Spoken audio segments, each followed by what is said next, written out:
그 언론사에서 5% 나와야 방송에 출연할 수 있다. 이렇게 나와요. 그러면은 그 기준이 애매하다는 거예요. 왜냐하면은 언론사들이 의무적으로 3%가 넘거나 1%가 넘는 사람은 넣어줘야 된다. 이래야 될 텐데 그거는 언론사 자율에 맡긴다. 그걸 알고 봤더니 모든 언론사가 허경영을 안 넣었어요. 선관위에서 말하는 그런 큰 언론사들은 허경영을 넣질 않아요. 이건 누군가 지시가 있다는 거죠. 허경영은 여론조사를 안 해버리는데 그럼 중앙선관위는 뭘 보고 내가 5% 됐다 안 됐다 표현합니까? 20대 대통령은 누가? 하경영! 20대 대통령은 누가 내야 된다? 하경영! 누가? 하경영! 20대 대통령 누가? 하경영! 나와! 하경영 외치겠습니다. 하경영! 마스크. 하경영! 하경영! 20대 대통령 누가? 하경영!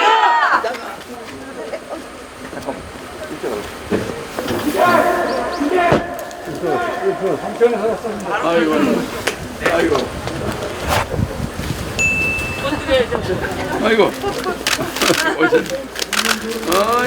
누구라?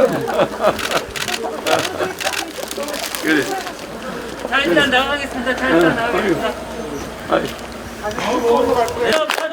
우리 20대 대통령 열 체크만 하세요. 기자님들 반갑습니다. 질문 있으면. 강원도에서 부산에서 비버이 벨트라고 해서 부산에서 블라디보스토크까지를 개발하는데 제일 속초에서부터 원산 이 원산 일대를 이제 북한하고 협의해서 빌려서 50년간 빌려서 홍콩처럼 북한 원산항을 개발하는 거죠. 그래서 북한이 그 세금으로 GDP가 올라가고 북한의 원산의 국제비행장을 만들고 세계적인 관광지로 개발하겠다는 거죠. 그래서 해금강, 소금강, 그리고 내금강, 또 고성, 속초 일대를 세계적인 이 관광도시로 원산까지 개발해서 강원도가 세계적인 관광지로 이제 탈바꿈하는 그런 계획을 세우고 있습니다. 그래서 북한이 무기로서 그렇게 세계 우리 비대칭 국력을 가지고 있는데 국방력을 가지고 있는데 비해서 우리는 핵이 없으니까 북한을 군사적으로 대체하는 게 아니라 우리는 경제로 북한을 앞으로 감싸 안겠다.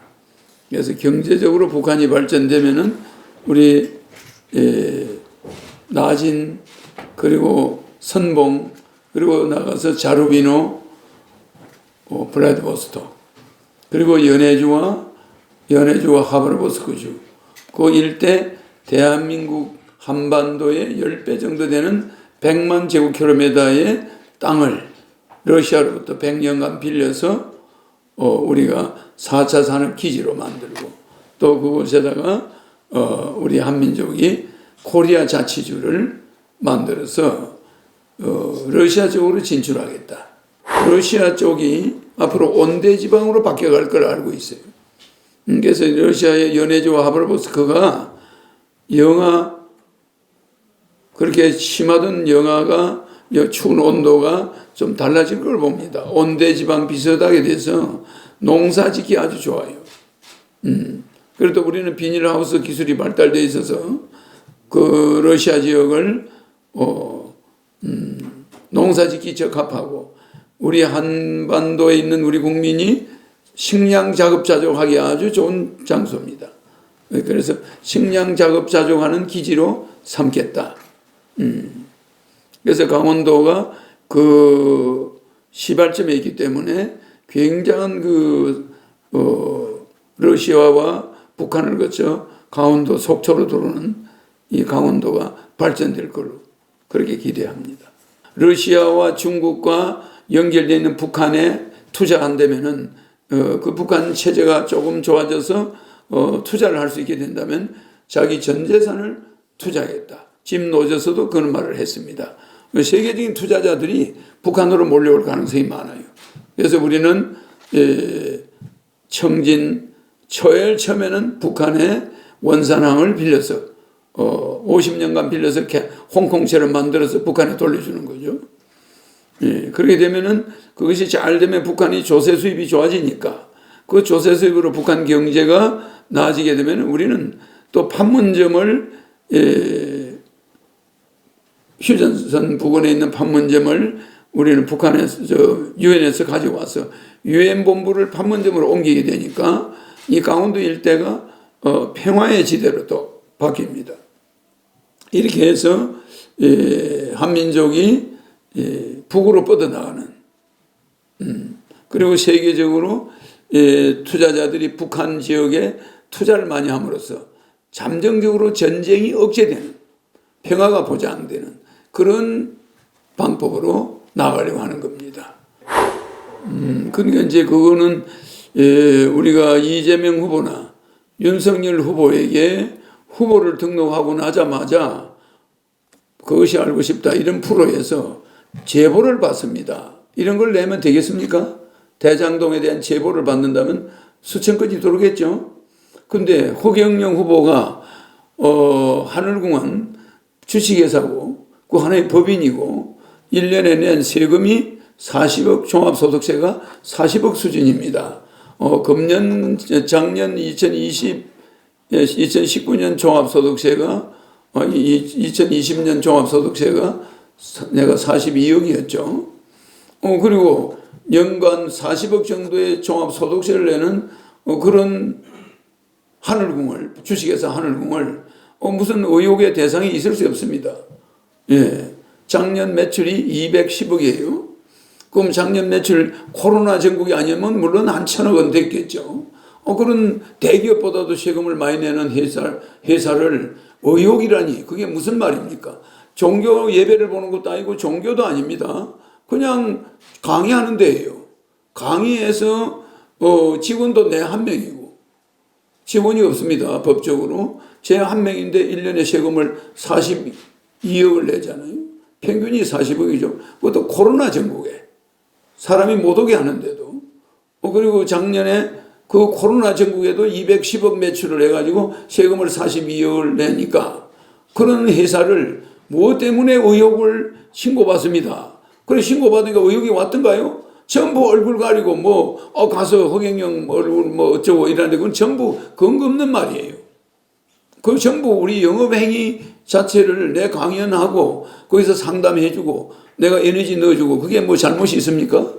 아무도 고소고발이 지난 10년간 한 건도 없어요. 그런 단체를 예배를 본다거나 뭐는 종교단체도 아닙니다. 또 종교단체면 그렇게 탄압을 할 수 있습니까? 종교행위에 대해서? 불법이 전혀 없어요. 그걸 방송에다 보도하는 것 자체가 불법이에요. 후보자의 명예를 손상하는 거죠. 어떻게 후보자가 잘못이 없는 사람을 저 사람 잘못한 거 있으면 좀 제보 좀 해달라? 그걸 방송으로 내보낼 수 있습니까? 이재명 한번 방송으로 내보내보죠. 윤석열도 내보내봐요. 아마 내보다 적지 않겠죠? 오히려 그런데 멀쩡한 허경영을 갖다가 처음부터 그냥 의혹을 제기해가지고 접수를 받는다. 내가 무슨 남한테 피해 줬습니까? 접수를 받게.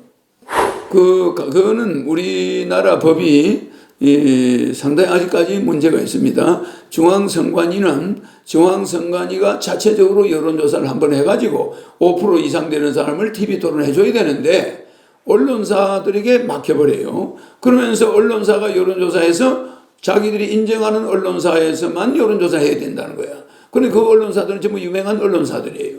그 언론사에서 5% 나와야 출마할 수 있다.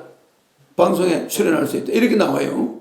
그러면은 그 기준이 애매하다는 거예요. 왜냐하면은 언론사들이 의무적으로 3%가 넘거나 1%가 넘는 사람은 넣어줘야 된다. 이래야 될 텐데 그거는 언론사 자율에 맡긴다.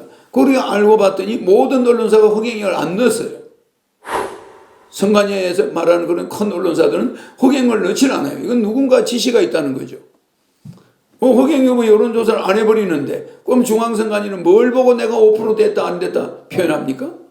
그거 법적 근거가 잘못된 거예요. 중앙선관위가 이렇게 해야 됩니다. 거기에 어떤 강제성이 있어야 됩니다. 각 이름 있는 메이저 언론사들은 여론조사를 하되 1%가 넘거나 3%가 넘는 후보는 의무적으로 넣어야 된다. 이래야 될 텐데. 그래서 이번에 샤이 허경영이가 있다는 걸 알아야 됩니다. 투표 결과 허경영이가 의외로 많은 표로 당선될 수 있다는 걸 알아야 됩니다. 이거는 내가 박 대통령한테 받은 지휘봉이에요. 대통령 이름하고 이게 다 쓰여 있죠. 이거는 우리 저 자료 사진이 있으니까 이거는 박정희 대통령이 이걸 쓰다가 77년도에 나한테 줬는데 요새는 그 이후에 박정희 대통령이 이 검으로 된 걸 똑같은 걸 만들었죠. 대통령 기록물 보관소에 있는 사진이에요. 있어서 요거를 나한테 줬는데 그냥 준 게 아닙니다. 허경영이가 이 나라를 나중에 자기 정신을 이어가라고 준 거예요. 지휘봉을 남한테 주겠습니까? 이게 두 개를 새로 만드니까 요걸 나한테 준 거예요. 요건 백금입니다. 박정희 대통령 이름과 연도 75년 5월 29일이라고 적혀 있고 대통령 박정희. 그 다음에 여기 대통령 마크. 네, 참고로 야 이거 사진. 참고로 허경영 후보님께서는 박정희 대통령의 비밀 보좌관 생활을 해줬고 기자님들 오늘 이렇게 나와주셔서 고맙습니다.